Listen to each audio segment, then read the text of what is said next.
Good morning વિદ્યાર્થી મિત્રો।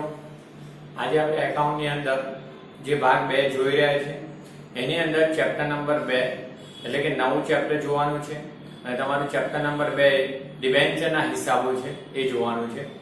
તો વિદ્યાર્થી મિત્રો લાસ્ટ વિડિયોની અંદર આપણે જે શીખ્યા અને છેલ્લે જે ચેપ્ટર પૂરું કર્યું એ શેર મૂડીના હિસાબો હતા। શેર મૂડીના હિસાબો તમને એક્ઝામમાં 10 ગુણમાં જે કુલ આવવાના હતા એમાંથી 8 ગુણનો દાખલો હતો। એ જ પ્રકારે જે તમારું જે આમનો તો તમે શીખ્યા શેર મૂડીની એ જ પ્રકારે તમારું બીજું એક ચેપ્ટર આજે જે જોવાનું છે ડિબેન્ચરના હિસાબો। ડિબેન્ચરના હિસાબો છે એ તમારું ચેપ્ટર છે। એમાં ખાસ યાદ રાખજો શેર મૂડી અને ડિબેન્ચર એ બંનેમાં બહાર પાડવાની આમનોંધો એ જનરલી એક પ્રકારની જ આવતી હોય છે, એટલે આમાં પણ આમનોંધો જ પૂછવાની છે એ હું તમને કહી દઈશ। હવે ડિબેન્ચરના હિસાબો અને શેર મૂડીમાં ફરક। શેર મૂડી એ કંપનીની માલિકીની મૂડી હતી અને ડિબેન્ચર એ ઉછીની મૂડી છે। 11મા ધોરણમાં ભણ્યા છો તો આજે આપણે એની વાત કરીશું।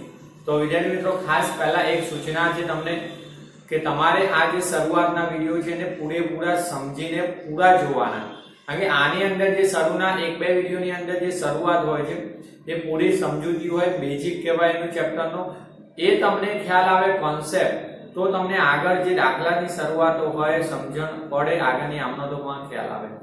એટલે આજે ખાસ કે આખો પૂરો વિડિયો જોવાની, એની સમજૂતી જોવાની, ડિબેન્ચર શું છે, ડિબેન્ચરને લગતી કેટલી ઘણી બધી બાબતો છે, એના પર વ્યાજનો દર, ડિબેન્ચર હોલ્ડરો અંગે, રાઈટ, જામીનગીરી છે તો કેવી રીતના બહાર પડાય, તો આ બધી બાબતો જોવાની। તો જોઈએ વિદ્યાર્થી મિત્રો આજે આપણે બીજું ચેપ્ટર જોવા જઈ રહ્યા છીએ, શરૂ કરીએ। તો જુઓ એકાઉન્ટમાં આપણે બીજું ચેપ્ટર ભાગ 2 નું છે, બીજું ચેપ્ટર ડિબેન્ચરના હિસાબો।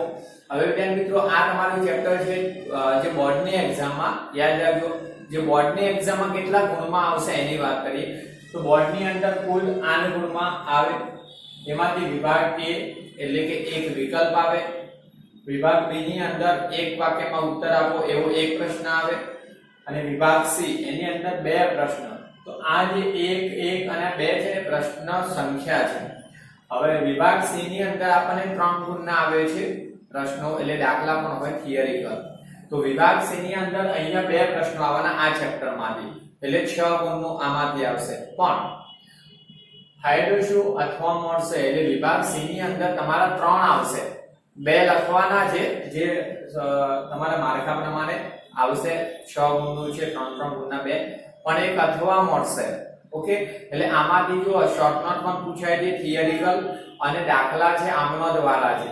ફરીથી કહું 3 ગુણમાં તમને શોર્ટ નોટ જે થિયરિકલ છે શોર્ટ નોટો આવશે અને 3 ગુણમાં દાખલા પણ છે, આમનોંધો વાળા છે, ગણતરી વાળા છે થોડી, તો એ જ આમનોંધો વાળા દાખલા પણ 3 ગુણમાં આવશે, રાઈટ। બહુ નાનું સરળ ચેપ્ટર છે, એટલે આને શરૂઆતથી જેટલું તમે તૈયાર કરશો તો આગળ જતા આવડી જશે। બીજું તો જુઓ એટલે 1 ગુણ આમાંથી વિભાગ A માં, વિભાગ B ની અંદર 1 ગુણનું અને વિભાગ C ની અંદર 6 ગુણનું આવશે। 3 ગુણના એવા 2 પ્રશ્નો છે, એટલે આમ 3 આવશે પણ એક અથવા પૂછાય છે, તો 6 7 ને 8 એટલે 8 ગુણનું આવે છે। પણ હવે વિદ્યાર્થી મિત્રો આ વાત થઈ કે આ 8 ગુણનું અત્યાર સુધીના સિલેબસમાં આવતું, પણ જે આ વર્ષ જે આપણું 2021 નું વર્ષ છે એની અંદર તમે જોયું કે કોરોનાની જે મહામારી આવી અને સરકારે 30% જે અભ્યાસક્રમ દરેક સબ્જેક્ટમાં ઓછો કર્યો। હવે આપણે એકાઉન્ટની અંદર જે 30% સિલેબસ ઓછો કર્યો તો હવે અમુક ચેપ્ટરમાંથી કન્ટેન્ટ થોડા નીકાળી દીધા, ભારાંક હળવો કર્યો, અથવા તો તમારે યાદ રાખવાનું જે મેં તમને 8 ગુણમાં લખાયું તો પ્લસ માઈનસ કરી શકે છે, એટલે થોડો ભારાંક વધારી શકે છે અથવા ઓછો કરી શકે। અમુક ચેપ્ટરમાંથી અમુક કન્ટેન્ટ નીકાળી દીધા છે, એટલે થઈ શકે સંભાવના છે, અથવા 8 ગુણમાં પણ આમના આમ જે છે એ રીતના પણ પૂછાય। ઓકે, પણ 100% છે કે આમાંથી તમારે જે આમનોંધો વાળા અને જે દાખલા છે થિયરિકલ જે શોર્ટ નોટો એ તો આવવાની છે। ઓકે, વિભાગ A અને વિભાગ B તો સામાન્ય મેં તમને બ્લુપ્રિન્ટ પ્રમાણે તો દરેકમાં આપું છું, પણ તૈયારી રાખવાની A અને B સેક્શનની દરેક ચેપ્ટરમાં। ઓકે, હવે વિદ્યાર્થી મિત્રો આપણે શરૂઆત કરીએ પ્રસ્તાવના। પ્રસ્તાવના એટલે ડિબેન્ચરની બાબતની સમજૂતી। ડિબેન્ચર એટલે શું? તો તમને ખબર છે કે કંપની સ્વરૂપે મોટા પાયા પર ઉત્પાદન અને વેચાણ કરે, એટલે આવા મોટા ધંધાકીય એકમમાં રોકાણની જરૂરિયાત વધુ હોય, એટલે વધુ મૂડીની જરૂરિયાત હોય। તો આવા મોટા ધંધાકીય એકમોમાં વધુ મૂડીની જરૂર પડે તો આ મૂડી ક્યાંથી એકઠી કરી શકાય? તો આ મૂડી 2 રીતના આવી શકે છે, એક માલિકીની મૂડી અને બીજી છે ઉછીની મૂડી। હવે કંપની આવી માલિકીની મૂડી કેવી રીતના લાંબા ગાળા માટે એકઠી કરી શકે? લાંબા ગાળા માટે. ઓકે, જરૂરિયાત તો ટૂંકા ગાળાની પણ હોય, મધ્યમ ગાળા માટે અને લાંબા ગાળા માટે. તો સામાન્ય જોઈએ ને કંપનીમાં મૂડીની જરૂરિયાત બે પ્રકારે આપણે શોર્ટમાં ટૂંકા ગાળા માટે અને લાંબા ગાળા માટે જોઈએ. હવે કંપની લાંબા ગાળાની જે મૂડી એકઠી કરે એની વાત કરીએ, ટૂંકા ગાળાની મૂડીની આપણે જરૂરિયાતની ચર્ચા કરતા નથી. હવે લાંબા ગાળા માટે 1 વર્ષથી વધુ સમય માટે જો રોકાણ કરી રાખવાની જે મૂડી કંપનીને જમીન, મકાન, યંત્રો, જે શરૂઆતનું રોકાણ છે, તો જે પ્લાન્ટ મશીનરી, જમીન, મકાન, યંત્રો એમાં રોકાણ કરવાનું લાંબા ગાળાની મૂડી જરૂર પડે તો આ મૂડી બે રીતના મેળવે. માલિકીની મૂડી હોય અથવા કંપની ઉછીની મૂડી પણ મેળવી શકે. હવે માલિકીની મૂડી કેવી રીતના મેળવી શકે? તો અત્યાર સુધી આપણે ભણ્યા, 11માં પણ ભણ્યા, તો માલિકીની મૂડીમાં કંપની શેર બહાર પાડે છે, ઇક્વિટી શેર અથવા પ્રેફરન્સ શેર. એટલે શેર મૂડી દ્વારા મૂડી એકઠી કરે છે. પણ ક્યારેક એવું બને કે આ શેર મૂડી જે મેળવી છે, માલિકીની મૂડી, એ ઓછી પડતી હોય, હજુ વધુ મૂડીની જરૂર છે, તો કંપની પછી શું કરે? બીજો ઓપ્શન છે કે શેર મૂડી બહાર પાડી, મૂડીની હજુ જરૂરિયાત છે તો ઓછીની મૂડી હવે મેળવશે. તો કંપની સ્વરૂપ છે ધંધાકીય સ્વરૂપો. આ મૂડી, ઓછીની મૂડી ક્યાંથી મેળવે? તો આ ઓછીની મૂડી લોન દ્વારા, એટલે કે બેંકો જે છે, નાણાકીય સંસ્થાઓ છે, એમની પાસેથી લોન અને ધિરાણ મેળવે છે. આમ લોન અને ધિરાણ દ્વારા ઓછીની મૂડી મેળવે. પણ ક્યારેક આવી નાણાકીય જે સદ્ધર એકમો છે, આર્થિક રીતે સદ્ધર એકમો છે, એ લોન, જે નાણાકીય સંસ્થાઓ પાસેથી લોન કે ધિરાણ મેળવવાને બદલે શું કરે કે જાહેર જનતા પાસેથી ઓછીની મૂડી મેળવે. જોજો હવે આપણે પ્રશ્ન, એમને ઓછીની મૂડી મેળવવી હોય તો ઓપ્શન તો મળે કે જે નાણાકીય સંસ્થાઓ છે, નોન બેન્કિંગ ફાઇનાન્સ કંપનીઓ, બેંકો છે, રાઈટ, આવી સંસ્થાઓ પાસેથી લોન અથવા ધિરાણ સ્વરૂપે ઓછીની રકમ મેળવે છે. પણ ક્યારેક આર્થિક રીતે સદ્ધર હોય ને એવા એકમો શું કરે? તો આર્થિક રીતે સદ્ધર હોય એવા એકમો છે, આવી નાણાકીય સંસ્થાઓની બદલે, એટલે કે ઓછીની મૂડી લોન દ્વારા નાણાં મેળવવાને બદલે જાહેર પ્રજા છે, ઓકે, આપણા જેવી જે પ્રજા છે, સામાન્ય વ્યક્તિઓ, એમની પાસેથી ઓછીની રકમ મેળવશે. તો આ ઓછીની રકમ છે એ જે સિક્યુરિટી બહાર પાડીને મેળવે છે એને ડિબેન્ચર કે બોન્ડ કહેવામાં આવે છે. ઓકે, તો જાહેર જનતા પાસેથી જે ઓછીની રકમ કંપની જે જામીનગીરી બહાર પાડીને મેળવે છે, જામીનગીરી એટલે જેમ શેર બહાર પાડવા આપણે પ્રેફરન્સ શેર, ઇક્વિટી શેર, એ રીતના જે આ રીતના દસ્તાવેજી પુરાવા સાથે જે બહાર પાડે છે સિક્યુરિટી, એને ડિબેન્ચર કે બોન્ડ તરીકે ઓળખવામાં આવે છે. અને આ વસ્તુ આપણે વિદ્યાર્થી મિત્રો ધોરણ 11માં શીખ્યા હતા. તો 11માં તમને ઓછીની મૂડીના પ્રાપ્તિ સાધનો કંપની સ્વરૂપ નાના એકમો માટે જોયું હતું. ડિબેન્ચર, બોન્ડ, જાહેર થાપણો છે, રાઈટ, જે ટૂંકા ગાળાની નાણાકીય સંસ્થાઓ પાસેથી પણ નાણાં મેળવી શકાતા હતા. એમાંથી આજે આપણે બોન્ડ નથી જોવાના, ડિબેન્ચરની વાત કરીએ કે ઓછીની રકમ કેવી રીતના મેળવે. હવે આ રીતના કંપની જે ડિબેન્ચર દ્વારા નાણાં એકઠા કરે છે, ઓછીની રકમ, તો આ ડિબેન્ચર જે ખરીદનાર વ્યક્તિ છે એ કંપની પાસેથી ખરીદે અથવા બજારમાંથી ખરીદે છે અને કંપનીને ઓછીની રકમ મળે છે, રાઈટ. આ જે ડિબેન્ચર ખરીદે છે, ધારણ કરે છે, એ વ્યક્તિઓ છે, એને ડિબેન્ચર હોલ્ડરો કહેવાય. જેમ શેર ખરીદનાર વ્યક્તિને આપણે શેર હોલ્ડર કહેતા, એમ ડિબેન્ચર જે વ્યક્તિઓ ખરીદે છે અને કંપનીને ઓછીના નાણાં આપે છે, તો આ ડિબેન્ચર ખરીદનાર, ધારણ કરનાર વ્યક્તિઓને ડિબેન્ચર હોલ્ડરો કહેવાય છે. અને આ ડિબેન્ચર હોલ્ડરો એ કંપનીના માલિકો નથી. જોજો, કારણ કંપનીને ઓછીની રકમ આપે છે, માલિકીની મૂડી નહીં. શેર ખરીદીને શેર રોકાણ કરનાર, જે ઇક્વિટી શેર ખરીદનાર, ઇક્વિટી શેર રોકાણ કરનાર, એ કંપનીના સાચા માલિકો બને છે, કારણ કે એમનું મૂડીનું રોકાણ છે, જોખમ ઉઠાવે છે.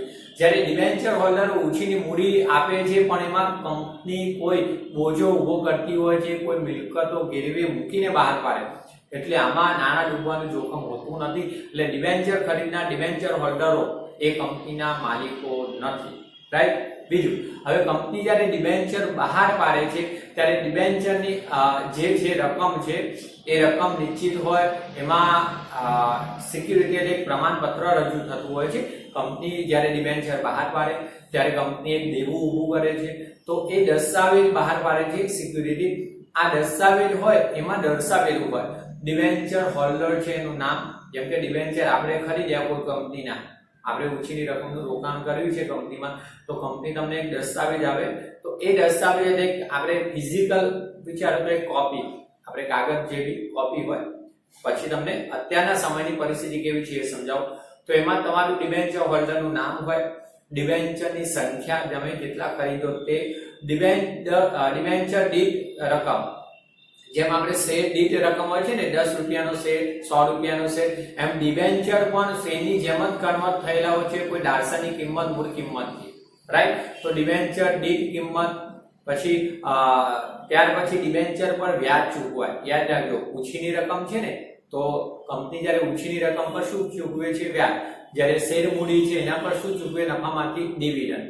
ઓકે, ડિબેન્ચર હોય, બોન્ડ હોય, લોન મેળવી હોય તો પણ વ્યાજ ચૂકવાય. એટલે ડિબેન્ચર ખરીદનાર ડિબેન્ચર હોલ્ડરને વ્યાજ ચૂકવે તો આ દસ્તાવેજી જે પુરાવો છે, દસ્તાવેજ, એની અંદર ડિબેન્ચર પર વ્યાજ, વ્યાજની કૂપનો, જે સમય વ્યાજ ચૂકવાશે તે, આ બધું જ લખાણ અંદર હોય છે અને આવો દસ્તાવેજ આપે છે ડિબેન્ચર હોલ્ડરોને. એટલે કંપની જ્યારે ડિબેન્ચર પર વ્યાજ ચૂકવે ને, તો કંપની માટે આ ડિબેન્ચર વ્યાજ એ ખર્ચ બની જાય, રાઈટ. અને ડિબેન્ચર હોલ્ડરોને એમને જે કંપનીમાં રોકાણ કર્યું છે તે રોકાણ પર એમને ડિબેન્ચરનું વ્યાજ મળે, તો ડિબેન્ચર હોલ્ડર માટે ડિબેન્ચર વ્યાજ આવક બને, રાઈટ. હવે જે મિત્રો કંપનીને એક ઓપ્શન મળ્યો કે ડિબેન્ચર બહાર પાડીને જનતા પાસેથી નાના એકઠા કરી શકાય, દેવું ઊભું કરી શકાય છે, ઉછીની રકમ મેળવી શકાય. તો વર્તમાન પરિસ્થિતિની વાત કરું. હવે વર્તમાન પરિસ્થિતિમાં જે મેં તમને ફિઝિકલ કોપી કીધી ને, એક પ્રમાણપત્ર પુરાવો અપાય છે ડિબેન્ચર ખરીદે ત્યારે, સિક્યુરિટી દસ્તાવેજ. પણ હવે વર્તમાન સમયમાં શું થયું છે કે જે પહેલા ભૌતિક સ્વરૂપની કોપી અપાતી, કોપી એટલે કાગળ, કે જેમાં ડિબેન્ચર હોલ્ડરનું નામ, ડિબેન્ચર કેટલા ખરીદે, સંખ્યા, ડિબેન્ચરની રકમ, વ્યાજની કૂપનો, વ્યાજની તારીખ, વ્યાજની રકમ, આ બધું ટકાવારી સહિત દર્શાવવામાં આવે. પણ જે વર્તમાન સમયમાં આવી ભૌતિક, જેને ફિઝિકલ કોપી આપવાને બદલે શું કરે, બીજાનું જે સાધનો છે, માધ્યમો છે, એની મદદથી હવે એ મંજૂર કરવામાં આવે, એમાં રજૂ આપવામાં આવે છે. એટલે કે ડીમેટ, આપણે જે શેર મૂડીમાં શીખ્યા ને, ડીમેટ ખાતું, ડિમેટિરિયલાઇઝેશન. હવે ડીમેટ ખાતું એટલે તમારું જે સેવિંગ ખાતું હોય બેંકમાં, એ પ્રકારનું હોય, તમે નાના ભરો છો, નાના ઉપાડો છો, એ જ રીતના ડીમેટ ખાતું હોય છે, જે પાર્ટિસિપન્ટ એજન્ટ એટલે મધ્યસ્થી હોય છે, જે શેર દલાલ હોય, એ રીતના ડિબેન્ચર ખરીદ વેચાણ ની સગવડ જે પૂરી પાડનાર પાર્ટિસિપન્ટ એજન્ટ હોય.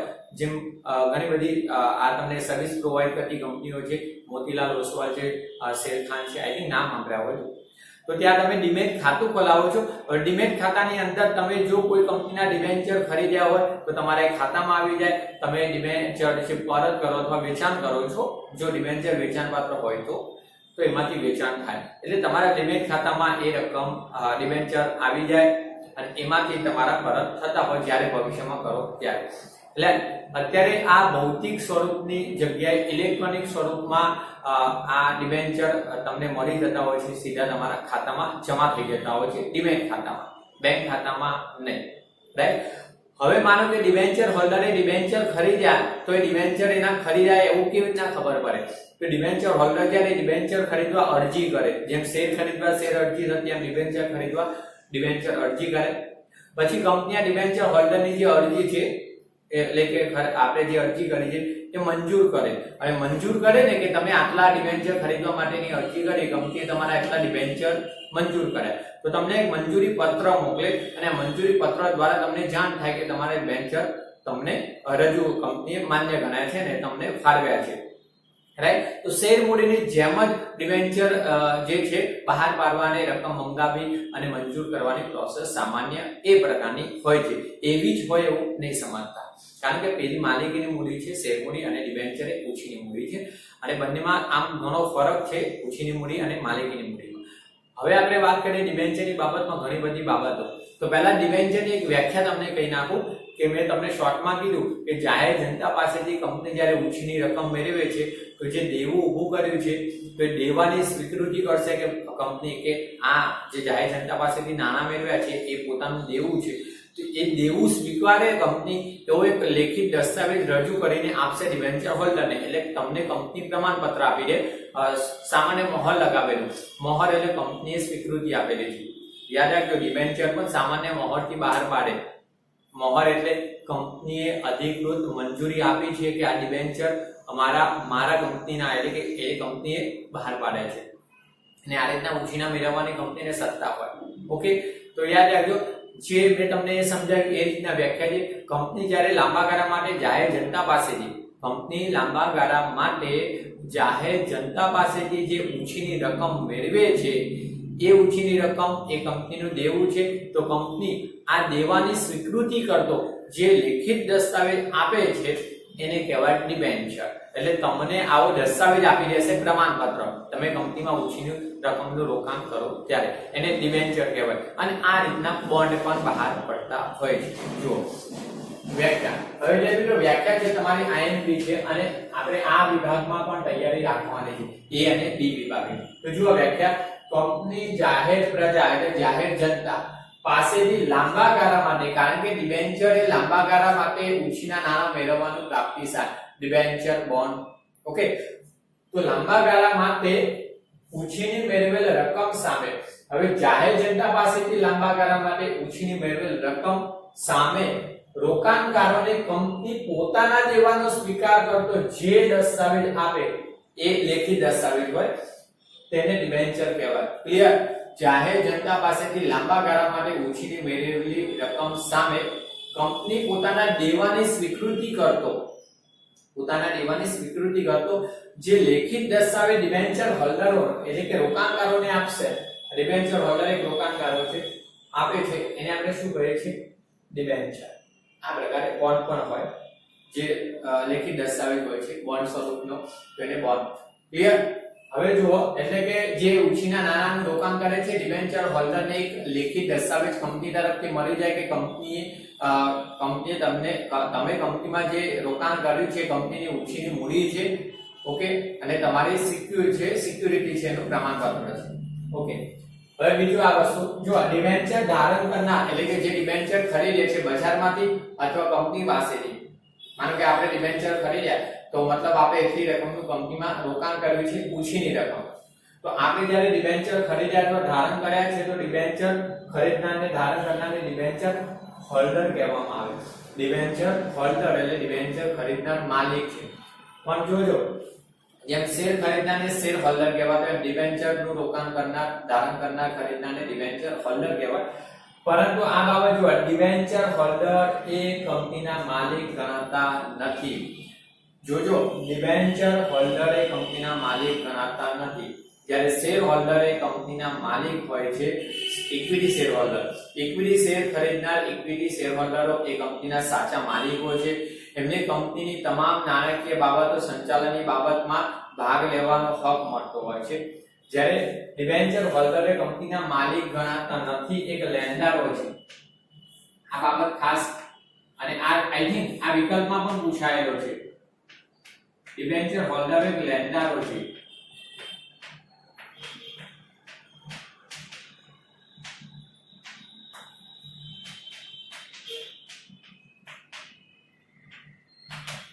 ઉછીના નાણાં, જેમ ઉછીનો માલ કંપનીને ધંધાકીય એકમને આપણે પૂરો પાડતા હોય તો આપણે કંપનીના અથવા ધંધાકીય એકમના લેન્ડર બનીએ, તેમ આપણે કંપનીને ઉછીની રકમ આપેલી છે ડિબેન્ચર તરીકે, તો એ આપણે લેન્ડર જ છીએ ઉછીના નાણાં આપનાર તરીકે. ડિબેન્ચર હોલ્ડર એ કંપનીના માલિક નથી પણ એક લેન્ડર છે. તેમને કંપનીની કોઈ પણ નાણાકીય બાબતો અથવા સંચાલનની બાબતમાં હક મળતો નથી. ઓકે, કોઈ ચર્ચા વિચારમાં ભાગ પણ લઈ શકતા નથી, એટલે એ માલિકો ગણાતા નથી. ઓકે, અને શેર હોલ્ડરને આ બધો જ હક છે સંચાલનની બાબતમાં, નીતિ વિષયક બાબતમાં, ચર્ચા વિચારણામાં પણ ભાગ લેવાનો ઇક્વિટી શેર હોલ્ડરને. રાઈટ? હવે મિત્રો આ વાત થઈ ઉછીની રકમનો દસ્તાવેજ તમને આપે છે ડિબેન્ચર છે, ડિબેન્ચર હોલ્ડર એ કંપનીના લેન્ડર હોય છે. રાઈટ? હવે ડિબેન્ચર અંગે અગત્યના મુદ્દા. આગળનો પ્રશ્ન, હવે ડિબેન્ચર અંગે અગત્યના મુદ્દા એટલે ડિબેન્ચર અંગેની ઘણી બધી બાબતો તમારે ભણવાની, શીખવાની, સમજવાની છે. હવે ડિબેન્ચરની સમજૂતી જ મેળવવાની છે ડિબેન્ચર અંગેની બાબતોની. તો આ તમારા અગત્યના મુદ્દા એ તમારો કોઈ લોંગ ફેક્શન નથી, પણ એ બધી બાબતો છે ડિબેન્ચરને લગતી, એની કેટલીક માહિતી છે એ તમારે સમજવાની છે. અને એ બાબતો એ તમારા વિભાગ A અને વિભાગ B માટે મોસ્ટ આઈએમપી છે. ઘણા બધા પ્રશ્નો એમાંથી નીકળેલા છે, ઘણા બધા જ નહીં. એટલે જે પ્રશ્નો પૂછાયેલા છે અને આવશે એ બધા હું તમને કહેતો રહીશ. તો પહેલા તો જુઓ, પહેલો પ્રશ્ન એ છે કે ડિબેન્ચર એ દેવું છે કંપનીનું, કંપની માટે દેવું છે. તો કંપની જ્યારે જાહેર પ્રજા પાસેથી આ રીતના લાંબા ગાળા માટે ઉછીની રકમ મેળવે, જાહેર જનતા પાસેથી લાંબા ગાળા માટે ઉછીની રકમ મેળવે ત્યારે કંપનીએ દેવું કર્યું તો આ પોતાનું દેવું કંપની સ્વીકારવા જે લેખિત દસ્તાવેજ આપે છે તો કંપની માટે આ ડિબેન્ચર કહેવાય છે. બીજું અહીંયા પૂછાયેલું, જો બીજું શું, કંપનીને નફો થયો હોય કે ન થયો હોય તો પણ ડિબેન્ચર પર વ્યાજ ચૂકવવું ફરજિયાત છે. ક્લિયર?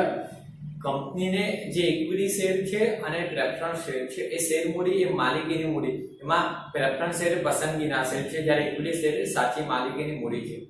હવે એમાં પ્રેફરન્સ શેરમાં પ્રકારો છે અલગ અલગ, participate, non participating, redeemable, irredeemable, convertible, non convertible. પણ એ તમારે વિદ્યાર્થી મિત્રો ચેપ્ટર નંબર 1 માં હતા અને આ વખતના સિલેબસમાં નીકાળી દીધા છે. પણ એમાં પ્રેફરન્સ શેર અને ઇક્વિટી શેર પર કંપની નફામાંથી શું ચૂકવે છે? ડિવિડન્ડ. આ ડિવિડન્ડ, કારણ કે preference share holder, equity share holder કંપનીમાં રોકાણ કરે તો કંપની નફામાંથી એમને શું ચૂકવે? ડિવિડન્ડ. એવી જ રીતે એ તો માલિકીની મૂડી હતી, હવે આ ઉછીની મૂડી છે તો જાહેર જનતાએ જે રોકાણ કર્યું છે કંપનીમાં તો આ બધા રોકાણકાર પછી બેંક પણ ખરીદી શકે ડિબેન્ચર, એવું જરૂરી નથી. કોઈ પણ નાણાકીય સંસ્થા પણ ખરીદી શકે. પણ આ જે રોકાણ કર્યું છે એ રોકાણ સામે કંપનીએ કંઈક વળતર તો આપવું પડશે એમને. માનો કે તમે બેંકમાં બેંકમાં તમારા બચત ખાતામાં નાણાં મૂકો તો બેંક તમને બચત ખાતા પર શું આપે? વ્યાજ. એવી જ રીતે એ બચતનું તમે કંપનીમાં રોકાણ કર્યું છે, ઉછીની મૂડી તરીકે કંપનીને આપ્યા છે તો કંપની એના પર તમને વ્યાજ આપવાની છે. ઉછીની રકમ પર હંમેશા વ્યાજ ચૂકવાય તો એ ડિબેન્ચર હોલ્ડરોને કંપની શું ચૂકવે છે? એ રકમ પર વ્યાજ ચૂકવે છે. ઓકે, ડિબેન્ચરની રકમ પર. પણ બાબતે કે કંપનીને નફો થાય, વર્ષ દરમિયાન નફો થાય કે ન થાય, પણ ડિબેન્ચરની જે રકમ છે એના પર ડિબેન્ચર હોલ્ડરને વ્યાજ આપવું ફરજિયાત છે. કંપનીનો ખર્ચો વ્યાજ ચૂકવશે ડિબેન્ચર હોલ્ડરોને અને ડિબેન્ચર હોલ્ડરોને વ્યાજ મળે એટલે આવો, પણ કંપનીએ તો ફરજિયાત ચૂકવવું પડે. હવે ડિબેન્ચરના પ્રકારો અલગ અલગ છે પણ એ પ્રકારો જોઈશું આગળ, આપણા સિલેબસમાં આ વખતે નથી લીધા. એના પ્રકાર વાઇઝ વ્યાજ કેવી રીતના વધારે ચૂકવવું છે એ પણ થાય છે, પણ એમાં વધારે ફરક નથી, વ્યાજ તો ફરજિયાત જ ચૂકવવું પડે. બીજું હવે આ પૂછાયેલું કે ડિબેન્ચર પર વ્યાજ ચૂકવવું ફરજિયાત. ડિબેન્ચર પર જે દરે વ્યાજ આપવામાં આવે છે તે દરના આધારે ડિબેન્ચર ઓળખાય. ડિબેન્ચર પર જે વ્યાજ અને વ્યાજનો દર નિશ્ચિત હોય. જ્યારે ડિબેન્ચર બહાર પડાય ત્યારે એના પર કેટલા ટકા વ્યાજ વાર્ષિક અપાશે એ દર નક્કી હોય અને નક્કી તારીખે જ વ્યાજ ચૂકવાઈ જાય. વ્યાજનો દર પણ નિશ્ચિત હોય અને વ્યાજ પણ નક્કી તારીખે, જે નિશ્ચિત કરેલી તારીખે ચૂકવાય. એક્ઝામ્પલ કે 8% ડિબેન્ચર,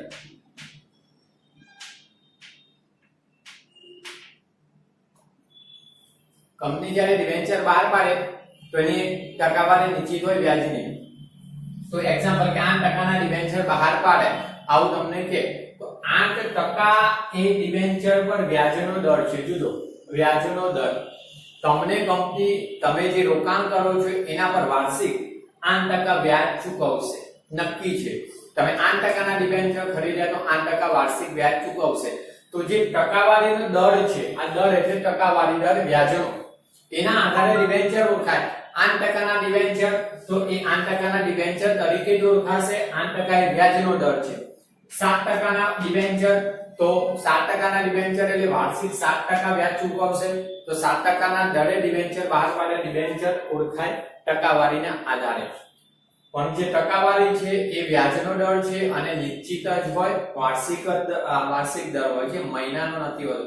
વાર્ષિક 7% વ્યાજ ચૂકવે તમે જે રકમ કંપનીમાં ઉછીની આપો છો ડિબેન્ચર ખરીદીને એ રકમ પર, રાઈટ. અને નક્કી કરેલી તારીખે ચૂકવાય છે. બીજું, અને તમારે પણ આ રીતના આવશે દાખલામાં કે 8% ડિબેન્ચર, 7%, 9%, 12% એ વાર્ષિક ટકાવારી પર.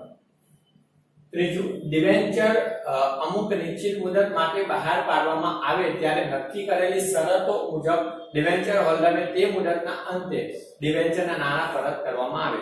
આ પ્રશ્ન શું કે ડિબેન્ચર છે ને ઉછીની રકમ છે કંપની માટે અને નિશ્ચિત મુદત માટે મેળવાય. જેમ આપણે બેંક, કંપની સ્વરૂપ છે, ધંધાકીય સ્વરૂપો છે, એ બેંકમાંથી જ્યારે જરૂરિયાત હોય લાંબા ગાળાની તો ક્યારેક લોન મેળવે તો લોન પરત કરવાની મુદત નિશ્ચિત હોય કે 10 વર્ષની લોન, 12 વર્ષની લોન, 15 વર્ષની લોન.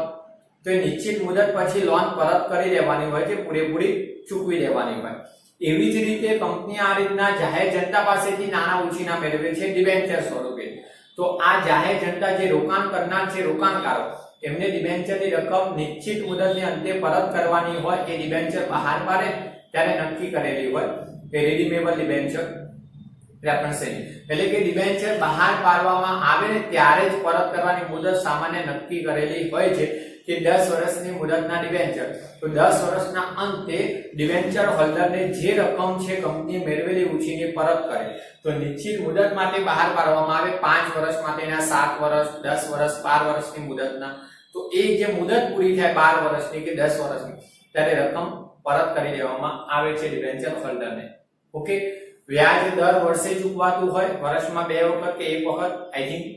પણ જે મુદત પૂરી થાય ડિબેન્ચરની ઉછીની રકમની ત્યારે ડિબેન્ચરની રકમ પરત કરી દેવામાં આવે. એ કંપની માટે કાયમ રોકાયેલી રહેતી નથી. ચોથો પ્રશ્ન, ડિબેન્ચર કંપનીની મિલકતો પર બોજ સાથે અથવા બોજ વગર પણ બહાર પાડી શકાય. જુઓ, ડિબેન્ચર કેવી મૂડી છે? ઉછીની મૂડી. હવે સામાન્ય રીતે જાહેર જનતા રોકાણકારો કંપનીમાં ઉછીની મૂડીનું રોકાણ એમ જ કરતા નથી, કારણ કે એ નાણાં પરત ન પણ ભવિષ્યમાં મળે એવી એમને જોખમ હોય એવું. તો શું કરે કંપની? બોજ ઉભો કરે. એટલે કંપની પોતાની કેટલીક મિલકતો ગીરવે મૂકે. ગીરવે મૂકે એટલે તારણમાં મૂકવું. જેમ કે બેંકમાંથી લોન મેળવો, તમે સામાન્ય વિચારો, આપણે બેંકમાંથી લોન મેળવીએ મકાન પર, તો એ મકાન શું થાય છે? બેંકમાં ગીરવે મૂકવામાં આવે. ગીરવે મૂકવો એટલે બેંકના જે દસ્તાવેજી પુરાવો છે બેંક પાસે રહેશે. ક્યાં સુધી? તમે લોનના નાણાં પરત નહીં કરો ત્યાં સુધી. એટલે બેંક માટે તો શું થાય? એક સિક્યુરિટી. તમે માનો કે લોન નહીં પે અપ કરો તો બેંક તમારી મિલકત છે એના પર હક જમાવે અને વેચીને પણ નાણાં વસૂલ કરી શકે. ક્યારે? તમે નિશ્ચિત સમયમાં નાણાં ચૂકવો ને ત્યારે વાંચે. એવી જ રીતે કંપની જ્યારે ઉછીની રકમ જે ડિબેન્ચર બહાર પાડવીને મેળવે છે ત્યારે રોકાણકારોને એક દસ્તાવેજ આપે છે સિક્યુરિટીનો. તો સિક્યુરિટી કેવી રીતના? તો એ જે રોકાણકારોએ મૂડીનું રોકાણ કર્યું છે ઉછીની મૂડી કંપનીમાં, તો કંપની એ રકમ જે ઉછીની મેળવી છે એની સામે એક દસ્તાવેજ આપ્યો છે, તો એની સિક્યુરિટી આપવી પડે. તો કંપની ક્યારે શું કરે? આવી કંપનીની જે કાયમી મિલકતો છે, જમીન, મકાન, યંત્રો, પ્લાન્ટ મશીનરી, એવી મિલકતો પર બોજ ઉભો કરવો એટલે મિલકતો ગીરવે મૂકીને બહાર પાડે છે ડિબેન્ચર. તો મિલકતો ગીરવે મૂકીને બહાર પાડે છે તો એ તારણ ભારા ડિબેન્ચર કહેવાય, જે રોકાણકારો માટે સલામતી ભર્યા છે. કંપનીએ પોતાની 1 કરોડની મિલકત હોય વેલ્યુ વાળી અને એને ગીરવે મૂકીને ડિબેન્ચર બહાર પાડ્યા હોય અને કંપની જો ડિબેન્ચરના નાણાં વસૂલ ન થાય તો એ મિલકતો વેચીને પણ વસૂલ થાય. એટલે સામે એટલું રોકાણ હોય 1 કરોડ બહાર પાડ્યા તો એટલી જ રકમ મેળવી હોય, એનાથી વધુ ના હોય સ્વાભાવિક. પણ મતલબ મિલકતો ગીરવે મૂકીને બહાર પાડે તો એ રોકાણકારો માટે સલામતી ભર્યા. બીજું, બોજ વગર પણ બહાર પાડે એટલે કંપની કોઈ પણ મિલકત ગીરવે મૂક્યા વગર પણ બહાર પાડે છે. ક્યારેક એવું બને અને એ પ્રકારના બહાર પડતા હોય છે, પણ રોકાણકારો માટે જોખમી છે. કંપની કોઈ પણ મિલકત ગીરવે મૂક્યા વગર ડિબેન્ચર બહાર પાડે છે. તારણ વગરના ડિબેન્ચર એને કહેવાય છે. રાઈટ? એ ડિબેન્ચરના પ્રકારોમાં છે. અને મિલકત પર બોજો એટલે ગીરો અધિકાર. હવે મિલકત પર બોજ સાથે અથવા બોજ વગર, હવે બોજ સાથે બહાર પાડે તો મિલકત પરનો બોજ એટલે મિલકત તારણમાં મૂકી એટલે ગીરો અધિકાર. એટલે કંપની મિલકત જે ગીરવે મૂકીને બહાર પાડે છે એના પર ડિબેન્ચર ખરીદનાર ડિબેન્ચર હોલ્ડરોનો એક અધિકાર બને છે, ગીરો અધિકાર. કંપનીએ નિશ્ચિત મુદતમાં ડિબેન્ચર હોલ્ડરોને જે નાણાં પરત કરવાના હોય એ નિશ્ચિત મુદતમાં નાણાં પરત ન કરી શકે તો ડિબેન્ચર હોલ્ડરોને કંપનીની જે મિલકતો ગીરવે મુકાઈ હોય, જોજો ગીરવે મુકાઈ હોય એ મિલકતો પર અધિકાર મળે નાણાં વસૂલ કરવાનો. ઓકે, તો અત્યારે વિદ્યાર્થી મિત્રો આપણે આ ચાલ જોઈ, હજુ કેટલી 5-6 હજુ બીજી જોવાની છે. એટલે અત્યારે તમારે આ બાબતો છે બોર્ડ પર લખી લેવાનું છે આ ફરજિયાત. અને હજુ બીજી કેટલીક જે બાબતો છે એટલે કે આ પણ યાદ રાખજો. મિલકત ડિબેન્ચર એ મિલકત ગીરવે મૂકીને બહાર પડાય છે, ગીરો અધિકાર ઉભો કરીને, આ પણ યાદ રાખજો. અને બીજી હજુ 5-1 જોઈ લઈએ તો આ લખી લો ઝડપથી.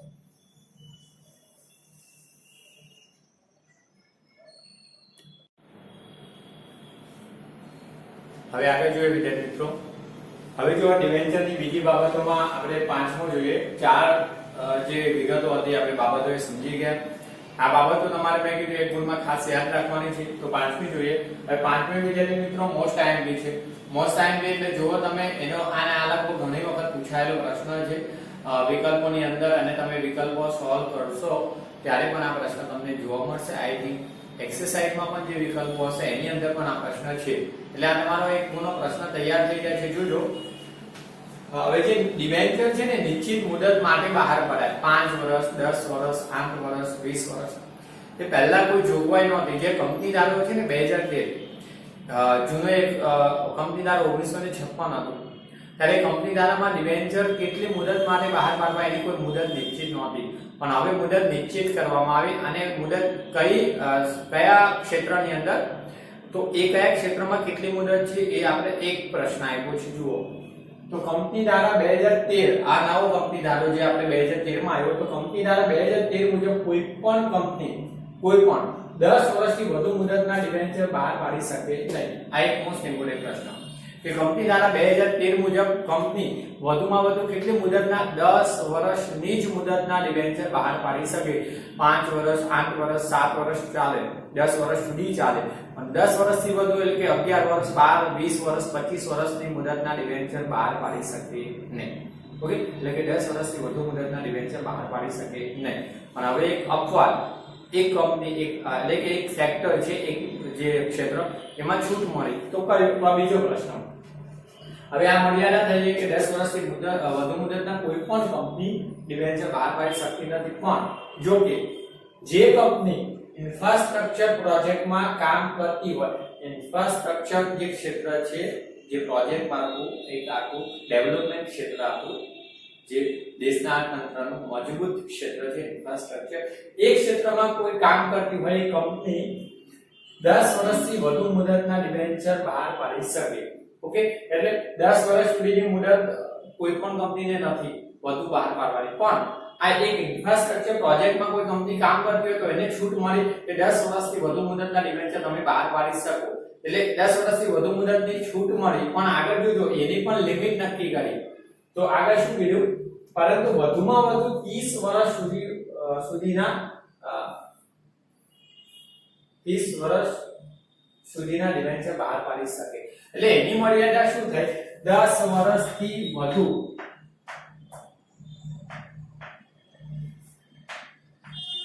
પણ 30 વર્ષથી વધુ નહીં સુધીના. ક્લિયર? એટલે એક આ જે મર્યાદા હતી ધારા પ્રમાણે 2013 ના કંપની ધારા પ્રમાણે કે 10 વર્ષથી વધુ બહાર પડાય નહીં, પણ એને એ છૂટ મળી કે 10 વર્ષથી વધુ બહાર પાડી શકો. પણ મર્યાદા પણ આગળ નક્કી કરી કે વધુ તો 30 વર્ષ, એટલે કે 10 વર્ષથી વધુ 11 વર્ષ, 12 વર્ષ, 15 વર્ષ, 20 વર્ષ, 22 વર્ષ, 27 વર્ષ, 30 વર્ષ ત્યાં સુધી બહાર પાડી શકો. એક્ઝામ્પલ કોઈ પણ વર્ષની મુદતના. પણ 30 વર્ષથી વધુ મુદત નહીં, એટલે કે 31 નહીં, 35 નહીં, કે કોઈ પણ વર્ષ નહીં, 30 વર્ષથી વધુ મુદતના બહાર પાડી શકે નહીં. એટલે એની લિમિટ નક્કી થઈ ગઈ. ક્લિયર? તો આ પ્રશ્ન કયા ક્ષેત્રમાં ઇન્ફ્રાસ્ટ્રક્ચર પ્રોજેક્ટમાં રોકાયેલી કંપની 10 વર્ષથી વધુ મુદતના ડિબેન્ચર બહાર પાડી શકે, પરંતુ વધુમાં વધુ 30 વર્ષ સુધીની મુદતના જ બહાર પાડી શકે. આગળ છઠ્ઠો જુઓ, ડિબેન્ચર ભરણાની સાથે શરતો અનુસાર તેમાં જોગવાઈ હોય તો શેરમાં રૂપાંતર કરી શકાય. હવે ડિબેન્ચર જ્યારે બહાર પાડવામાં આવે,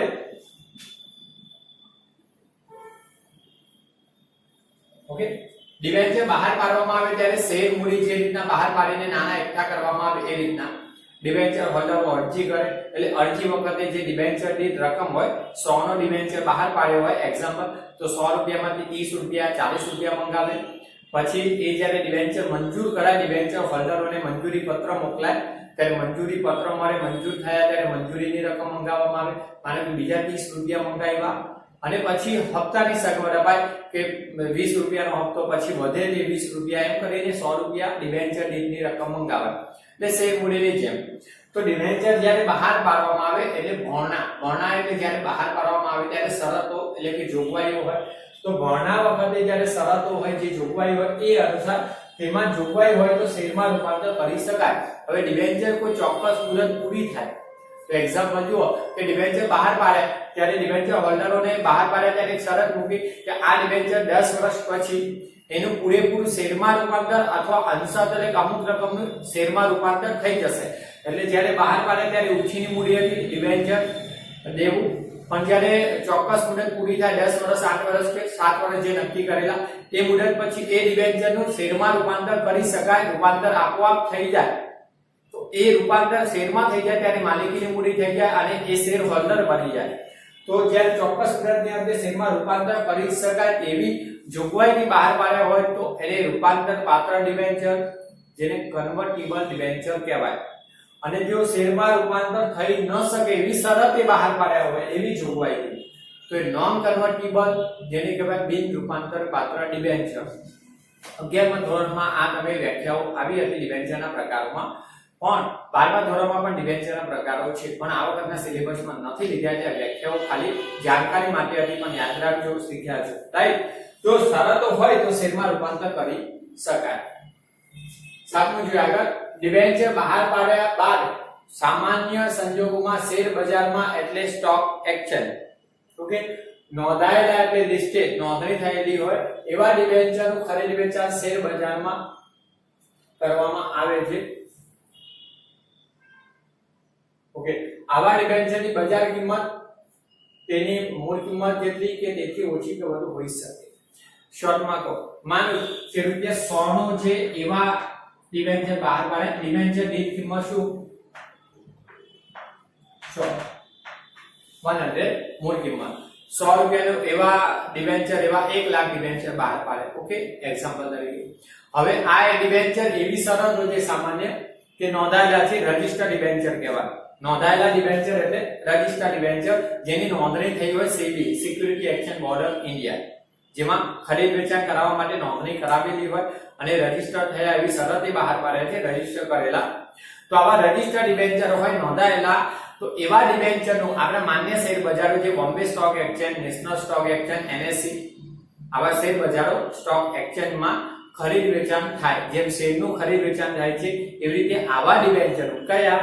નોંધાયેલા ડિબેન્ચર, જેને રજિસ્ટર્ડ ડિબેન્ચર કહેવાય, એનું ખરીદ વેચાણ થઈ શકે. એટલે તમે ડિબેન્ચર અત્યારે ખરીદ્યા હોય, રોકાણ કર્યું હોય કંપનીમાં, પણ વેચાણ કરવું હોય ડિબેન્ચરનું, વેચાણ કરીને નાણાં મેળવી શકો. તમે એવા ડિબેન્ચર વેચી શકો રજિસ્ટર્ડ ડિબેન્ચર હોય તો, અને એ ડિબેન્ચર અન્ય વ્યક્તિ ખરીદી પણ શકે છે બજારમાંથી.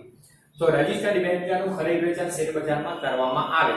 હવે આ ડિબેન્ચરની મૂળ કિંમત જે હોય 100, એ બજાર કિંમત તેની, માનો કે બજારમાં એનો ભાવ જે મૂળ કિંમત 100 તેનાથી વધુ પણ હોઈ શકે, 110 પણ થયો હોય, એનાથી વધુ, અને એનાથી ઓછો 90 પણ થયો હોય, 80 પણ થયો હોય, 70 પણ થયો હોય, એટલે કે એ હોઈ શકે કિંમત. એટલે એની વેલ્યુ વધઘટ થઈ શકે બજાર ભાવ. ઓકે, જો બીજો પ્રશ્ન રહી ગયો મારે. નોંધાયેલા રજિસ્ટર્ડ ડિબેન્ચરનું ખરીદ વેચાણ થાય તો બીજા કયા ડિબેન્ચરનું ખરીદ વેચાણ થતું નથી? તો બેરર, સામાન્ય રીતે એનું લગભગ રજિસ્ટર નથી હોતા, એનું ખરીદ વેચાણ થતું નથી. આંખો જોઈએ એન્ડ બીજે જો ડિબેન્ચર કંપનીના પાકા સમયમાં ક્યાં દર્શાવાય? તો પહેલા ફરીથી એક વખત કહું, ડિબેન્ચર એ કંપનીનું દેવું છે. આ યાદ રાખી લેજો, અત્યાર સુધી ભણ્યા. ડિબેન્ચર એ કંપનીનું દેવું છે, ડિબેન્ચર ખરીદનાર એ ડિબેન્ચર હોલ્ડરો છે, ડિબેન્ચર હોલ્ડર એ કંપનીના લેન્ડરો છે. ક્લિયર? હવે ડિબેન્ચર એ કંપનીનું દેવું છે, તો આપણે જેમ અત્યાર સુધી ભાગીદારીને વૈયક્તિક માલિકીના વાર્ષિક હિસાબો શીખ્યા, તો દેવું ક્યાં દર્શાવીએ? પાકા સર્વેમાં મૂડી દેવા બાજુ. એવી જ રીતે કંપનીનું પાકું સર્વે તૈયાર થાય, જે આપણે ભણવાનું આ ચેપ્ટર પછી કંપનીના વાર્ષિક હિસાબો, અને એના માટે પણ આ પ્રશ્ન આઈએમપી છે. તો હવે કંપની જ્યારે ડિબેન્ચર બહાર પાડે ત્યારે ડિબેન્ચર એ દેવું છે, તો આ દેવું ક્યાં દર્શાવાય? તો એ દેવું કંપનીના પાકા સર્વેમાં ઇક્વિટી અને દેવા, જે મૂડી દેવા કહેવાય. કંપનીની મૂડી એટલે ઇક્વિટી મૂડી, અને દેવા જે આપણે લાંબા ગાળા, ટૂંકા ગાળાના જે ચાલુ બિનચાલુ દેવા. ઓકે, ઇક્વિટી અને દેવા બાજુ બિનચાલુ દેવા એટલે લાંબા ગાળાના દેવા કહેવાય છે ને બિનચાલુ દેવા. તો બિનચાલુ દેવાના શીર્ષક હેઠળ લાંબા ગાળાના દેવા તરીકે દર્શાવાય. ઓકે, તો આ લાંબા ગાળાનું દેવું છે ડિબેન્ચર. કંપનીનું જે પાકું સર્વે તૈયાર થાય એમાં એક બાજુ ઇક્વિટી દેવા હોય, બીજી બાજુ મિલકતોને લેણા હોય. તો ઇક્વિટી દેવા બાજુ જે બિનચાલુ દેવા હોય લાંબા ગાળાના, એ બિનચાલુ દેવાના શીર્ષક હેઠળ ડિબેન્ચર, બોન્ડ, લાંબા ગાળાની લોનો દર્શાવાય. તો ડિબેન્ચર પણ ત્યાં દર્શાવાય. ઓકે, અને છેલ્લો આઈએમપી, આ પ્રશ્ન એમ પૂછે, ડિબેન્ચર કંપનીના પાકા સર્વેમાં કયા શીર્ષક હેઠળ દર્શાવાય? તો બિનચાલુ દેવાના.